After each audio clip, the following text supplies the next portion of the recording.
ईश्वर की ओर चैनल में पुनः एक बार आपका स्वागत है। आज का विषय है ध्यान की कुछ मुख्य रहस्य, सेक्रेसी ऑफ मेडिटेशन। हम जब ध्यान में बैठेंगे तो बाह्य और आभ्यंतर तैयारी कैसे करेंगे। बाह्य मीन्स बाहर की तैयारी, आभ्यंतर मीन्स अंदर की तैयारी। बाह्य में आपको मैंने बता रखा है आसन, प्राणायाम,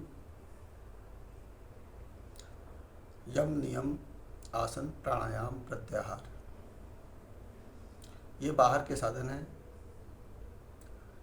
और ध्यान, धारणा, समाधि अंतर के साधन हैं, अंतःकरण की साधना है। आज हम कुछ खास रहस्य बताएंगे जो ध्यान की अवस्था में जाने वाले साधकों के लिए बहुत लाभदायक सिद्ध होगा। हमें सबसे पहले इस बात का ध्यान रखना है कि जब हम आसन पर बैठें तो अपने शरीर को साधें। शरीर को साधें मतलब बिल्कुल निष्कंप भाव से बैठें। आधे घंटे, 45 मिनट, 1 घंटे, जितने भी बैठें, हमारे कमर, रीढ़ की हड्डी एवं सिर एक सीध में हो और बिल्कुल निष्कंप भाव से बैठें। ध्यान का सबसे पहला सूत्र यही है, पहला रहस्य यही है। अगर शरीर हिलता है, डुलता है, कंपित होता है तो हमारी जो सुषुम्ना है वो ऊपर को नहीं चढ़ती और हम खामखा ध्यान में बैठे रहते हैं और कोई फ़ायदा नहीं होता। तो इस हमारे ऋषियों ने भी कहा है कि स्थिरम सुखम आसनम। आसन हमारा कैसा हो? आराम से बैठे, कष्ट ना हो। सुखम मतलब आराम से बैठे, कष्ट ना हो। और स्थिरम बिल्कुल स्थिर हो, निष्कंप हो, तो हम ध्यान की साधना में शीघ्रातिशीघ्र पहुंच सकते हैं। अब ये हो गया बाहर शरीर की साधना। इसमें हमें इसी बात का ध्यान रखना है कि हम जब बैठें तो बिल्कुल निष्कंप भाव से बैठें और हमारा कमर, रीढ़ की हड्डी और हमारा सिर बिल्कुल एक सीध में हो।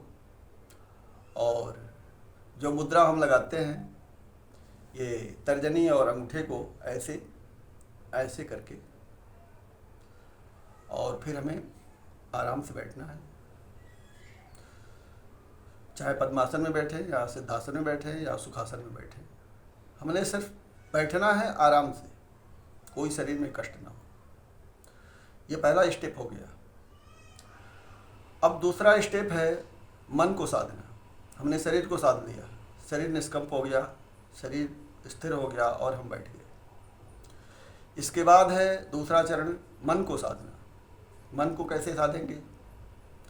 इस मन बड़ा ताकतवर तत्व है और इसी के माध्यम से हमने अपने साधना में आगे बढ़ना होता है। तो इस साधना में आगे बढ़ने के लिए हमने मन को साधना होता है। और मन इतना तीव्र गतिमान तत्व है इस शरीर का कि जिसको साधना आसान नहीं है। इसको साधने के लिए हमारे ऋषि मुनियों ने एक सिस्टम बनाया, बड़ा सुंदर सिस्टम है, प्राणायाम।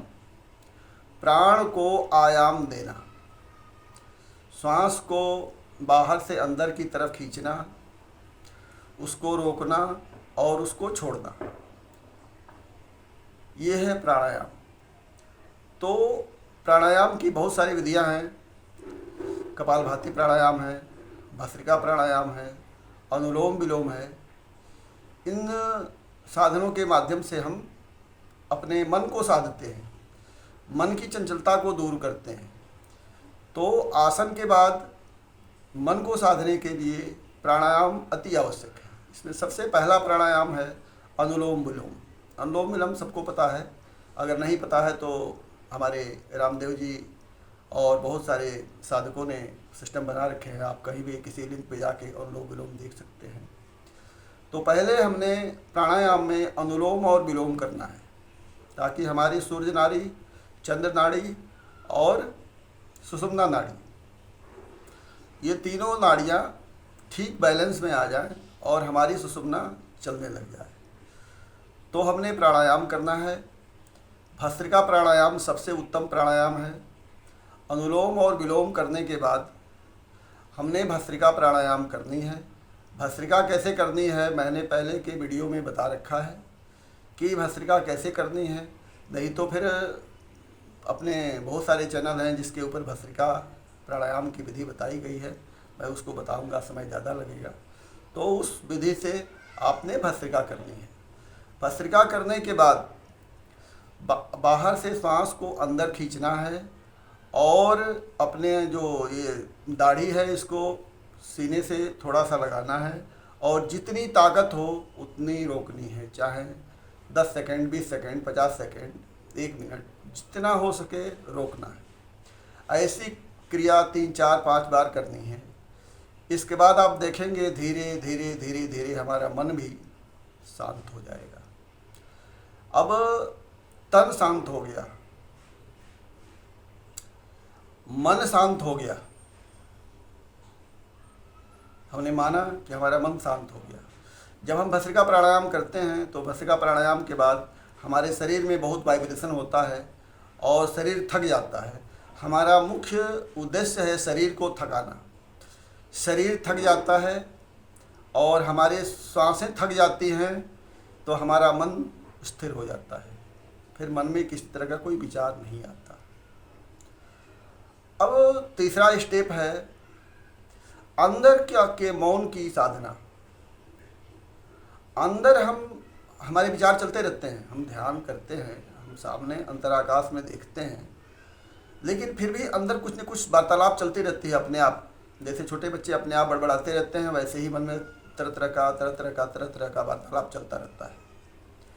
फिर वार्तालाप भी चलता रहता है, हम ध्यान भी करते रहते हैं और हमारा टाइम भी पास हो जाता है और फिर हम मौन नहीं हो पाते। जब तक हम मौन नहीं होंगे, जब तक हम शांत नहीं होंगे, जब तक हम विचार शून्य नहीं होंगे, तब तक ध्यान नहीं घटेगा।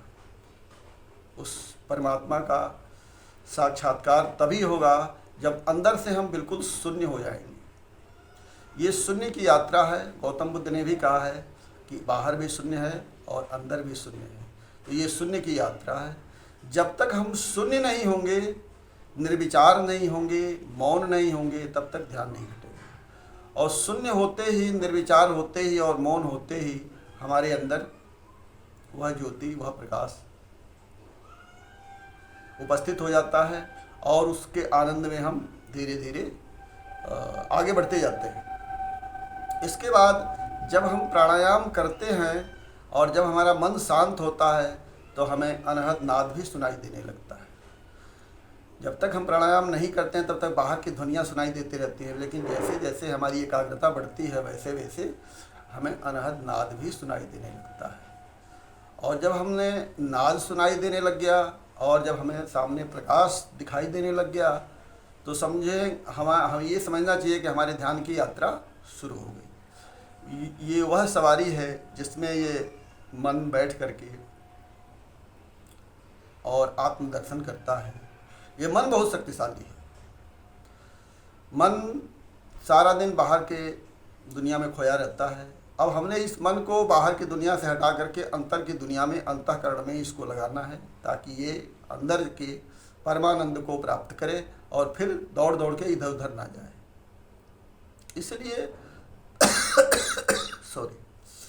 इसलिए हमने तीसरा स्टेप जो है, दूसरा स्टेप था प्राणायाम, अब तीसरे स्टेप में आते हैं। ये बड़ी रहस्यमय बातें हैं जो ध्यान के साधकों के लिए बहुत आवश्यक है। इसका उपाय ये है, मन में अगर विचार चलते हैं तो इसका उपाय ये है कि हमने अपने नज़र को सामने अंतराकाश में, घटाकाश में रखना है। जैसे कैमरा चलाते हैं, न ढूंढना है, न कुछ सोचना है, न कुछ करना है, हमने सिर्फ और सिर्फ देखना है। देखते हुए कुछ ढूंढना भी नहीं और पर्टिकुलर एक जगह पर नहीं देखना। इस बात का बहुत ध्यान रखें कि पर्टिकुलर हमने एक जगह नहीं दे, पूरे अंतराकाश को निहारना है, बार बार निहारना है और हमने एक जगह नहीं देखना। और ध्यान अपने श्वासों पे रखना है। अगर हम अपने ध्यान को श्वासों पे रखेंगे तो हमारे मन में कोई विचार नहीं चलेगा। ये बिल्कुल परीक्षित नुस्खा है कि जब हमारा मन हमारे सांसों के ऊपर आता है कि श्वास हम ले रहे हैं, श्वास आ रहा है, श्वास जा रहा है, श्वास आ रहा है, श्वास जा रहा है, और श्वास की अनुभूति हमें हो रही है, तो हमारा मन जो है वो श्वासों में उलझा रहेगा और वो इधर उधर भागेगा नहीं, कोई विचार नहीं चलता। फिर भी अगर कोई विचार चलता ही है, मान लीजिए 1% के लिए कोई विचार चलता ही है, हम ध्यान से देख रहे हैं, अंदाज सुन रहे हैं, फिर भी कोई ना कोई विचार अगर चल ही रहा है, तो हम मन में सोहम मंत्र का जप कर सकते हैं, राम मंत्र का जप कर सकते हैं, राधा मंत्र का जप कर सकते हैं। सांस लेते हुए रा और छोड़ते हुए धा, रा धा, रा धा। सांस खींचते हुए सो, छोड़ते हुए हम, सो हम। जैसे राम का भी ले सकते हैं, सांस खींचते हुए राम, रा, और छोड़ते हुए म। कुछ देर तक इसको चलाना है, कंटिन्यूअस नहीं चलाना, कुछ देर तक चलाना है, जब तक कि मन के विचार खत्म ना हो जाए। मन में जो बड़बड़ाहट है, जो हम मन में विचार चलते रहते हैं, वो विचार समाप्त ना हो जाए, तब तक इसको चलाना है। इसके बाद हमने इस मंत्र को बहुत लंबे टाइम तक नहीं जपना है। हम ध्यान करते करते अगर हमें लगता है कि हमें मन में विचार ज़्यादा आने लगे, या हमें आलस्य आने लगा, या नींद आने लगी, बहुत देर हो गया, तो हमने फिर एक हल्की सी भस्त्रिका करनी होती है। उसमें क्या करना होता है कि हमने सांस लेना होता है, बिना शरीर हिलाए सांस लेना है और छोड़ना है। जैसे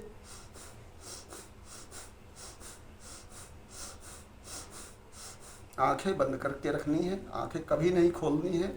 अगर नींद आ जाती है तो भी आंखें बंद रखनी है, सपने आते हैं तो भी आंखें बंद रखनी है, नींद आने के बाद, झपकी आने के बाद भी आंखें नहीं खोलनी है, सपने आने के बाद भी आंखें नहीं खोलनी है।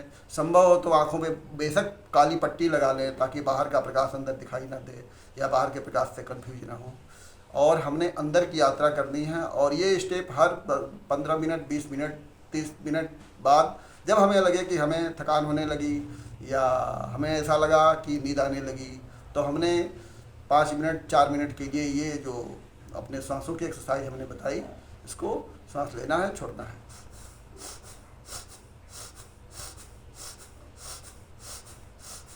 फिर देखेंगे अंदर फिर प्रकाशमय वातावरण हो जाएगा, और फिर हमारी यात्रा शुरू हो जाएगी। हमने अंदर कुछ करना नहीं है। अगर हमने कुछ किया, मतलब ध्यान की क्रिया कर रहे हैं, ये हमारे मन में भाव है, तो भी हम ध्यान में नहीं हैं। हमने कुछ करना ही नहीं है, रिलैक्सेशन मूड में बैठना है बस। ध्यान मतलब क्या है कि हमने आराम से बैठना है, आंखें बंद करके, कुछ करना ही नहीं है, बस अंदर से जागना है। अंदर जाग के कोई ढूंढना भी नहीं है। अगर आपने ढूंढना शुरू किया और अपने विवेक का इस्तेमाल किया, बुद्धि का इस्तेमाल किया, तो आप फ्लॉप हो गए, आप सक्सेस नहीं हुए। आपने सिर्फ और सिर्फ, जैसे हम पिक्चर हॉल में बैठ के कुछ नहीं करते हैं, सिर्फ देखते हैं, वैसे ही हमने देखना है। और देखते देखते देखते देखते एक दिन ऐसा आएगा कि जिस चीज़ को हम देख रहे हैं, उसी चीज़ में हम लय हो जाएंगे। अंदर का जो आकाश है वो परमात्मा का स्वरूप है और चैतन्य है, जागृत है। जैसे हम एक मनुष्य दूसरे मनुष्य से बात करता है तो उसको बराबर की रिप्लाई मिलती है, वैसे ही वो मौन चैतन्यता है, जिसमें आप जो कहते हैं, जो आप विचार करते हैं, जो आप भावनाएं लाते हैं, सारे का इन्फॉर्मेशन उसको होता है, लेकिन सिर्फ वो जवाब नहीं देता, वो रिप्लाई नहीं करता। लेकिन वो चैतन्य है। चैतन्य मतलब जीवित है, जागृत है, और उस आत्म तत्व में आप बैठे हुए हैं, और आपके सारे एक्टिविटी पर विश्व ब्रह्मांड के सारे शक्तियों की नज़र है, और आप साक्षी हैं। और आप जो देख रहे हैं वो भी परमात्मा का रूप है। जो आप दृष्टा हैं, जो देख रहे हैं वो भी परमात्मा के रूप है, मतलब देखने वाला भी परमात्मा का रूप है, और जिस चीज़ को देख रहा है वो भी परमात्मा का रूप है, और इन दोनों को जो देख रहा है वो भी परमात्मा का रूप है। तो हम वो द्वैत हैं, इसलिए कि हमारे मन में भावना है कि हम आत्मा हैं और परमात्मा हैं। लेकिन हमने इस अद्वैत को मिटा के एक होना है, इस द्वैत को मिटा के एक होना है और अद्वैत होना है, ताकि हम जो देख रहे हैं उसी में लीन हो जाएं, और जो देख रहे हैं वो परमात्मा स्वरूप है, वो परमात्मा का स्वरूप है। इसलिए ध्यान में इस चीज़ का हमें ध्यान रखना है। और ध्यान में एक चीज़ और है कि कभी कभी ऐसा होता है कि जैसे हम देखते देखते देखते देखते हम ऐसा लगता है जैसे हमारा पावर कट गया, बिल्कुल मतलब देखते देखते देखते देखते ऐसा लगता है जैसे नींद आ गई, लेकिन नींद भी नहीं आती, सपने आ गए, सपने भी नहीं आती, लेकिन हम अंदर से ऐसा लगता है जैसे पावर कट गया, हो गए। फिर थोड़ी देर बाद हमको वही चीज़ें सारी दिखने लगती हैं।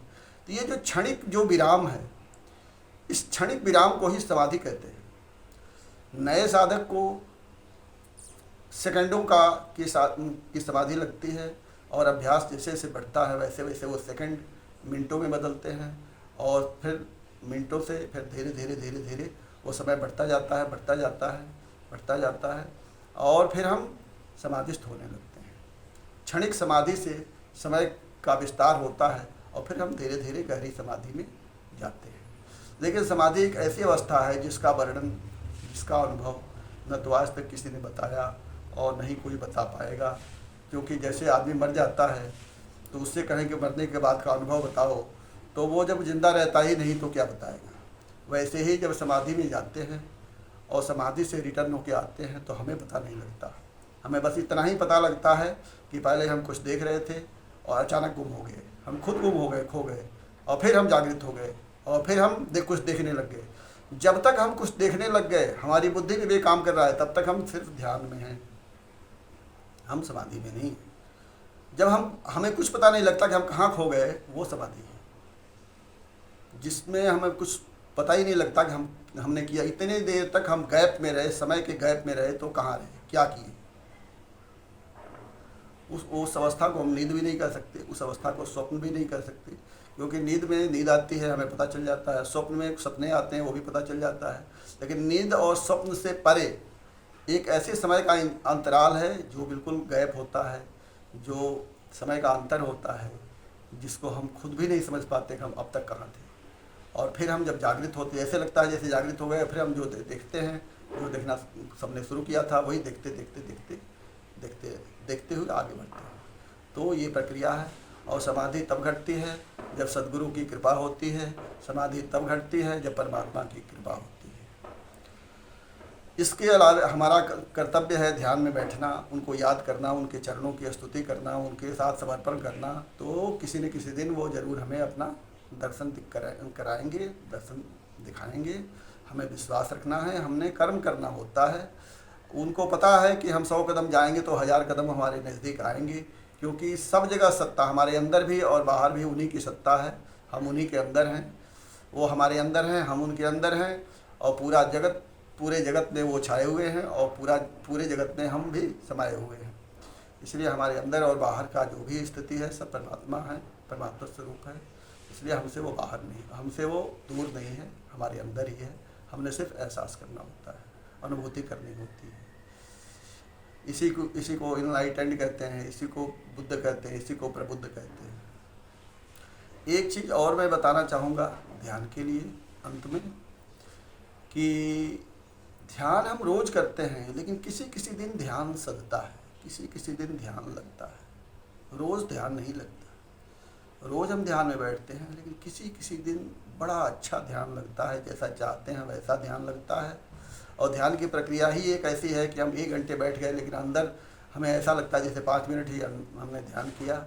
बाद में पता लगता है ध्यान टूटने के बाद कि हम तो 1 घंटे बैठ गए थे, लेकिन अंदर ऐसा लगता है जैसे 2 मिनट और 5 मिनट ही ध्यान किया। ये भी ध्यान का एक अनुभूति है। और किसी किसी दिन, महीने में 30 दिन ध्यान करेंगे तो उसमें 5 दिन बढ़िया ध्यान लगता है, 25 दिन तो हम सारे सिर्फ क्लास में बैठे होते हैं। और हमने बैठना ज़रूर है। और एक चीज़ और प्रकृति का राज है कि सुबह 4 बजे से 6 बजे के बीच में, 3 बजे से 6 बजे के बीच में जो भी ध्यान साधना करते हैं साधक, उनको परमात्मा का दर्शन अवश्य होता है। उस समय सारे देवी देवताओं का आशीर्वाद मिलता है, सारे पूर्वजों का आशीर्वाद मिलता है, सारे ऋषि मुनियों का आशीर्वाद मिलता है, समस्त हिमालय के योगियों का आशीर्वाद मिलता है। और वो सारे हिमालय के योगी और सारे सिद्ध पुरुष वो ढूंढते रहते हैं कि ऐसा कोई साधक मिले जिसको हम आशीर्वाद दें, परमात्मा तत्व की तरफ बढ़े, और वो परमात्मा का दर्शन करने वाला साधक मिले जिसे हम आशीर्वाद दें, शक्तिपात करें। ये शक्तिपात और आशीर्वाद और मंत्र और दीक्षा, ये सारी चीज़ें 4 से 6 के बीच में होती हैं। और समस्त देवी देवता और ऋषि मुनि सूक्ष्म रूप में उस साधक के चारों ओर घूमते हैं। इसलिए उस समय का जो ब्रह्म मुहूर्त है, ब्रह्म बेला है, वो वाकई में ब्रह्म बेला है। उसमें साधना करें तो शीघ्र हमें सफलता मिलती है। तो हम अब वीडियो बड़ा हो रहा है, तो अब अगली बार जब हम आएंगे तो गाइडेड मेडिटेशन को लेके आएंगे, और हम जब मेडिटेशन करेंगे तो हम आधे घंटे का 1 घंटे का एक सेशन रखेंगे, जिसमें हम जैसे जैसे गाइड करेंगे वैसे वैसे आप मेडिटेशन करेंगे। और फिर उसमें अलग अलग लक्ष्य होंगे कि किसी दिन हम प्रकाश के स्वरूप का दर्शन करेंगे, किसी दिन अनहद नाद का श्रवण करेंगे, किसी दिन हम सहस्त्रदल कमल देखेंगे, किसी दिन हम जो उल्टा कुआं गगन में, और उसमें जलद चिराग, तो बिना बत्ती बिना उसके तेल के जो चिराग जल रहा है हम उसका दर्शन करेंगे। एक दिन फिर हम ऐसा करेंगे कि हम परम स्वाद का अमृत पान वाला जो मेडिटेशन प्रक्रिया है उसको करेंगे। ऐसे करके हम जो जो 5-6 तत्व हैं जो प्रधान हैं, हम उसके ऊपर गाइडेड मेडिटेशन करेंगे और परमात्मा के सन्निकट हम जाएंगे। ऐसी हमारी इच्छा है और ऐसी हम कामना करते हैं उस परमात्मा से कि जैसे हमको उन्होंने इसके लिए चुना और हमने आपको कुछ भी बताया वो सब परमात्मा ही बता रहे हैं, हम तो कुछ कर ही नहीं रहे। हम तो एक साधन हैं, वो अंदर से बोल रहा है और आप सुन रहे हैं। हमने कुछ नहीं किया और नहीं हमने कुछ करना है, वो अंदर बैठा है और वो बोल रहा है और आप सुन रहे हैं। हमें बीच में मत लाइएगा, क्योंकि हमारा कोई इसमें योगदान नहीं है। ये सच्चिदानंद पांडे कुछ नहीं कर रहा, वो परम आनंदमय सच्चिदानंद जो है वो पूरे ब्रह्मांड का जो नायक है वो ही कुछ कर रहा है और वो ही ये सब कुछ बता रहा है। हम कुछ बता नहीं रहे, हम तो कुछ कर ही नहीं सकते, क्योंकि हमारे अंदर बाहर वही है तो वही कर रहा है। इसलिए अब इसको यहीं विराम देते हैं और फिर अगले वीडियो में हम आपके साथ गाइडेड मेडिटेशन में उपस्थित होंगे। तब तक के लिए इजाज़त दीजिए। गुरुर्ब्रह्मा गुरुर्विष्णु गुरुर्देवो महेश्वर, गुरु साक्षात् परम ब्रह्म तस्मै श्री गुरुवे नमः। ओम पूर्णमदः पूर्णमिदं पूर्णात् पूर्णमुदच्यते पूर्णस्य पूर्णमादाय पूर्णमेवावशिष्यते। हरि ओम तत्सत्, हरि ओम तत्सत्, हरि ओम तत्सत्। शिवोहम शिवोहम शिवोहम। अहम ब्रह्मास्मि अहम ब्रह्मास्मि अहम ब्रह्मास्मि।